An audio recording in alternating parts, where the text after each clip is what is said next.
स्वागत है आप सभी का आज की करंट अफेयर्स की क्लास में। और आज हम 2 दिन की करंट अफेयर्स एक साथ करेंगे और ये 21वां भाग होगा करंट अफेयर्स का। और आपने अभी तक हमारे चैनल को सब्सक्राइब नहीं किया है दोस्तों, तो ज़रूर इसे सब्सक्राइब कीजिए और ज़्यादा से ज़्यादा शेयर भी कीजिए। तो आइए स्टार्ट करते हैं आज की करंट अफेयर्स की क्लास।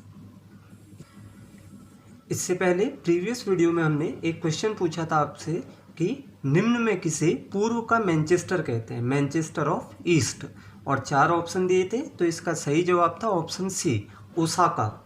ये जापान में पड़ता है, इसे जापान का मैनचेस्टर भी कहते हैं और इसे पूर्व का मैनचेस्टर भी कहते हैं। मैनचेस्टर आपने सुना होगा, एक इंडस्ट्रियल क्या होता है, एरिया होता है। आज का पहला क्वेश्चन है करंट अफेयर्स का, हाल ही में किस कंपनी ने जियो प्लेटफॉर्म्स में 11,367 करोड़ रुपए निवेश करने का फैसला लिया है? तो इसका सही जवाब है अमेरिका की कंपनी है विस्टा। विस्टा कंपनी ने अभी जियो प्लेटफॉर्म यानी रिलायंस इंडस्ट्रीज में निवेश करने का फैसला लिया है और इसकी हिस्सेदारी 2.32% होगी विस्टा कंपनी की। इससे पहले फेसबुक ने 43,574 करोड़ रुपए का निवेश किया है, जिसमें इसकी हिस्सेदारी 9.99% थी। और इससे पहले सिल्वर लेक कंपनी ने भी 5,655 करोड़ के आसपास का निवेश किया है और इसकी हिस्सेदारी 1.15% है। यानी कुल मिलाकर पिछले एक महीने में रिलायंस इंडस्ट्रीज की जो एक प्लेटफॉर्म है जियो उसकी का एक पार्ट है, इसको टोटल 60,000 करोड़ का लगभग निवेश मिल चुका है इन 3 कंपनियों से। कौन कौन सी कंपनी है? सिल्वर लेक कंपनी, विस्टा और फेसबुक।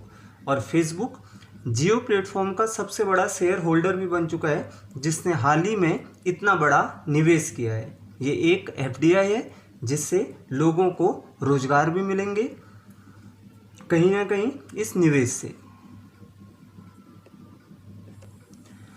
और एफडीआई को भी मजबूती मिलेगी भारत देश में।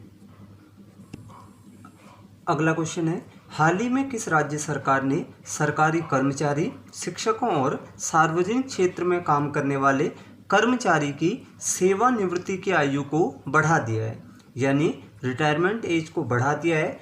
गवर्नमेंट एम्प्लॉय, टीचर वगैरह या पब्लिक सेक्टर में जो कर्मचारी एम्प्लॉय काम करते हैं। तो इसका सही आंसर है तमिलनाडु। तमिलनाडु ने अभी 1 साल रिटायरमेंट की एज को बढ़ा दिया है। पहले 58 वर्ष था और अब 59 वर्ष कर दिया है। तमिलनाडु के मुख्यमंत्री के पलानी स्वामी हैं और यहाँ के राज्यपाल बनवारी लाल पुरोहित। अगला क्वेश्चन है, विश्व थैलेसीमिया दिवस 8 मई को मनाया जाता है। पहली बार 1994 में विश्व थैलेसीमिया दिवस मनाया गया था। थैलेसीमिया एक बीमारी होती है, एक डिसऑर्डर होता है और ये बच्चों में होता है डिसऑर्डर, और ये जेनेटिक होता है, आनुवंशिक। इस डिसऑर्डर में क्या होता है, बच्चों में जेनेटिक यानी आनुवंशिक रोग है, यानी माता पिता से रोग आएगा और इस रोग में जो खून होता है, खून उसकी कमी हो जाती है। और खून कमी होने का रीज़न क्या है कि ये बीमारी हीमोग्लोबिन और आरबीसी के उत्पादन का डिसऑर्डर है। यानी जो हमारे आरबीसी रेड ब्लड कॉर्पस्कल्स होती हैं और हीमोग्लोबिन होते हैं, इसी के उत्पादन का ये डिसऑर्डर है।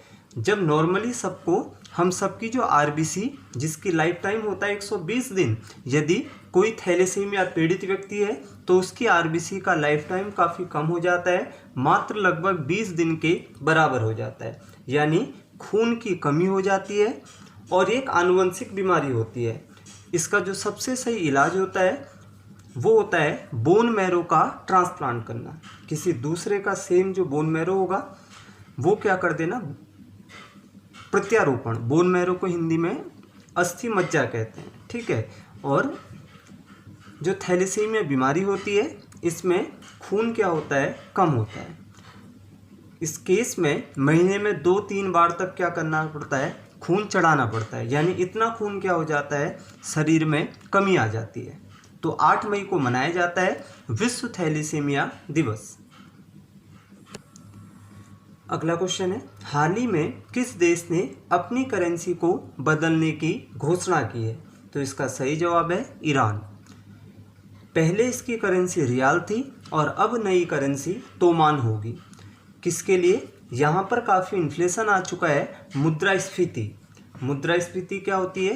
एक जब महंगाई क्या होती है, बढ़ती है और देश के जो करेंसी है उसका मूल्य घटता है। तो काफ़ी समय से जब ये ईरान में चला आ रहा था तो ईरान ने अपनी नई करेंसी रियाल से तोमान में बदलने की बात की है। इसी प्रकार की परेशानी से अभी वेनेजुएला भी क्या हो रहा है, जूझ रहा है, जिसकी करेंसी बोलीवर है। इस पूरे टॉपिक के बारे में मैंने एक प्रीवियस वीडियो भी बनाई है, आप उसको देख सकते हैं। आपको सारी बातें इसमें समझ में आ जाएंगी क्यों करेंसी उसने चेंज की है। अगला क्वेश्चन है, वर्ष 2022 के लिए यूएनईपी का गुडविल एम्बेसडर किसे नियुक्त किया गया है? तो इसका सही जवाब है दिया Mirza. UNEP United Nation Environmental Programme, संयुक्त राष्ट्र पर्यावरण कार्यक्रम, इसका गुडविल एम्बेसडर 2022 तक के लिए दिया मिर्जा को नियुक्त किया गया है। 2 साल तक के लिए इन्हें नियुक्त किया गया है, यानी 2020 से 2022 तक।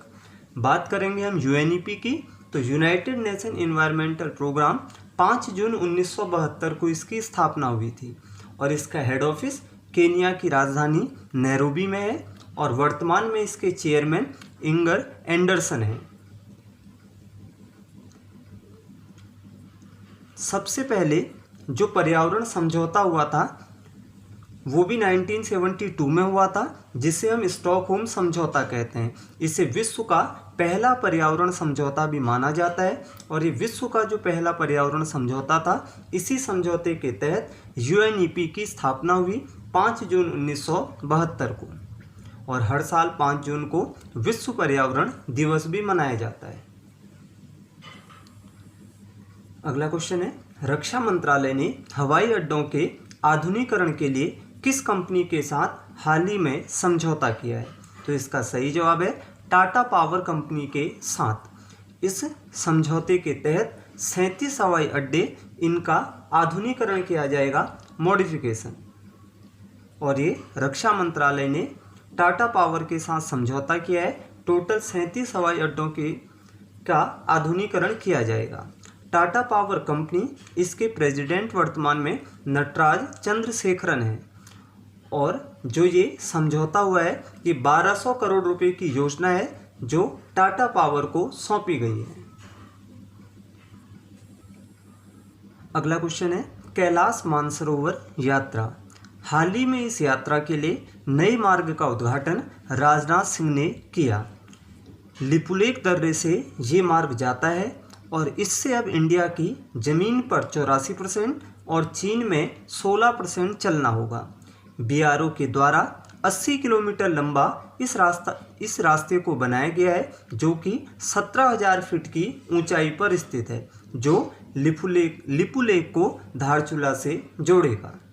यानी हाल ही में कैलाश मानसरोवर यात्रा के लिए एक शॉर्ट रास्ता बनाया गया है।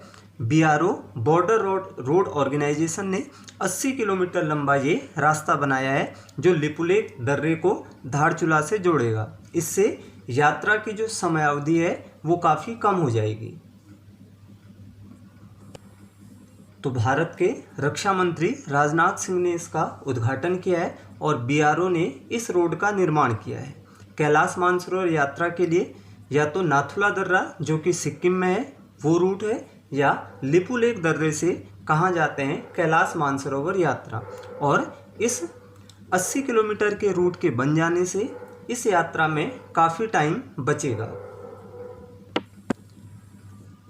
अगला क्वेश्चन है, एल्सा कॉर्प का ब्रांड एम्बेसडर किसे बनाया गया है? आजिक्य रहाणे, जो कि भारत के क्रिकेटर हैं। एल्सा कॉर्प जो एक कंपनी है, ये एक ऐप है जो मुख्यतः अंग्रेजी सिखाती है और प्रोनाउंसिएशन सिखाती है कि किस वर्ड को कैसे बोलना है। तो एक अंग्रेजी सिखाने वाला ऐप है जिसके ब्रांड एम्बेसडर आजिक्य रहाणे हैं, जिनका संबंध क्रिकेट से है। इससे पहले क्रिक किंगडम के ब्रांड एम्बेसडर रोहित शर्मा को बनाया गया था।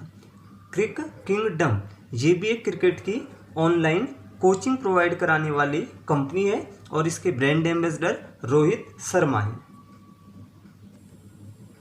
अगला क्वेश्चन है, हाल ही में टाटा ग्रुप ने किस फार्मेसी कंपनी में 50% हिस्सेदारी खरीदी है?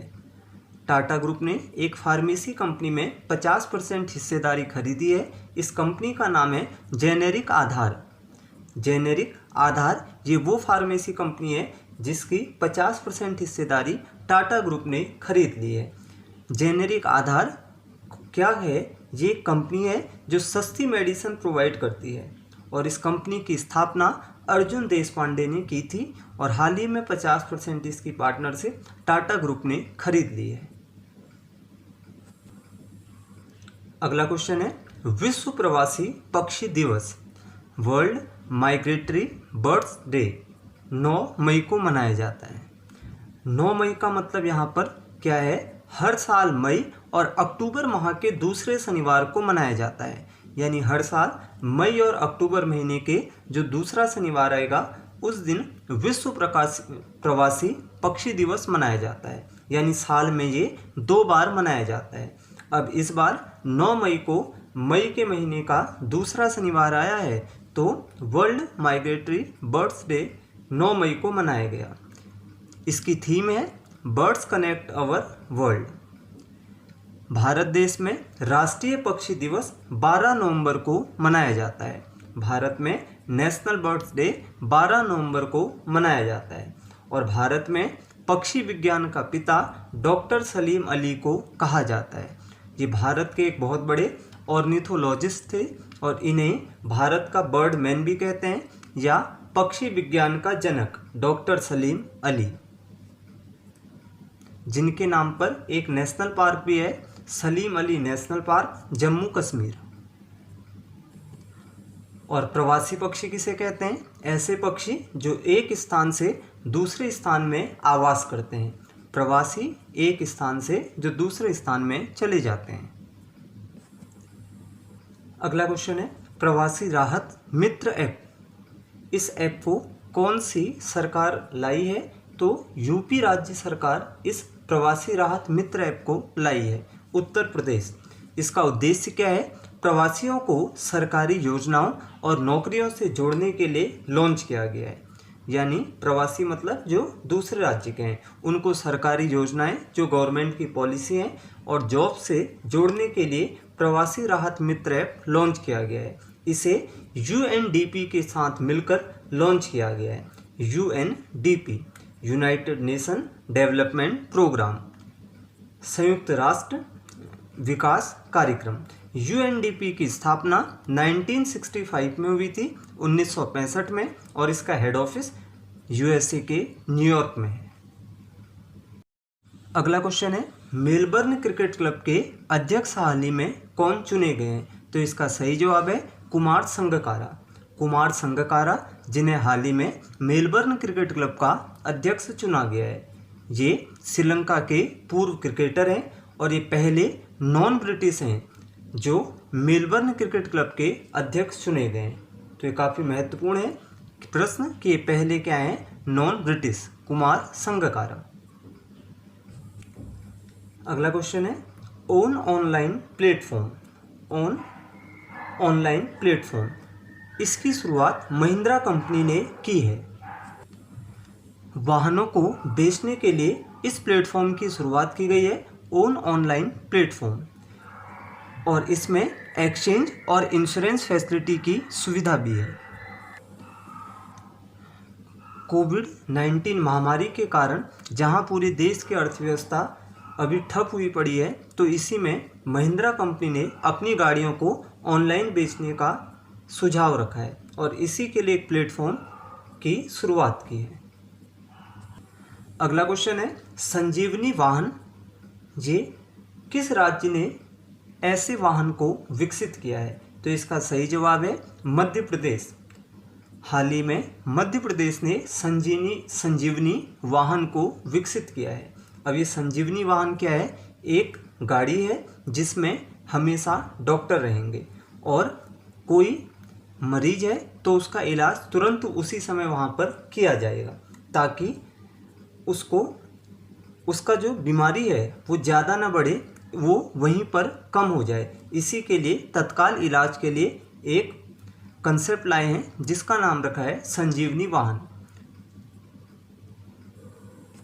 और इसका उद्देश्य है कि बीमारी को तुरंत वहीं पर कम कर देना, लो इन्फेक्शन। और आज का क्वेश्चन जो आपके लिए होमवर्क है, आपको बताना है इसका सही आंसर। प्लीज़ आप सबसे रिक्वेस्ट है कि कमेंट बॉक्स में ज़रूर अपना आंसर लिखिए। निम्न को बढ़ते क्रम में लगाएं, यानी इनको असेंडिंग ऑर्डर में लगाना है। कौन पहले राष्ट्रपति बना था और कौन बाद में। ये 4 भारत के भूतपूर्व राष्ट्रपति हैं। इनके नाम को मैंने यहाँ पर लिखा है और आपको इनको सही ऑर्डर पे बताना है कि कौन पहले बने थे और कौन बाद में। पहला ऑप्शन है BD जत्ती, दूसरा R वेंकट रमन, तीसरा ज्ञानी जैल सिंह और चौथा VV गिरी। मैंने यहाँ पर 4 ऑप्शन लिखे हैं, ABCD, DACB, DCAB या ADCB। तो जो सही जवाब है आपको बढ़ते हुए क्रम में इसका सही जवाब कमेंट बॉक्स में बताना है। तो दोस्तों, यदि आपको वीडियो पसंद आई है तो प्लीज़ रिक्वेस्ट है कि इस चैनल के बारे में अपने दोस्तों को भी ज़रूर बताएं। बाय बाय दोस्तों, धन्यवाद।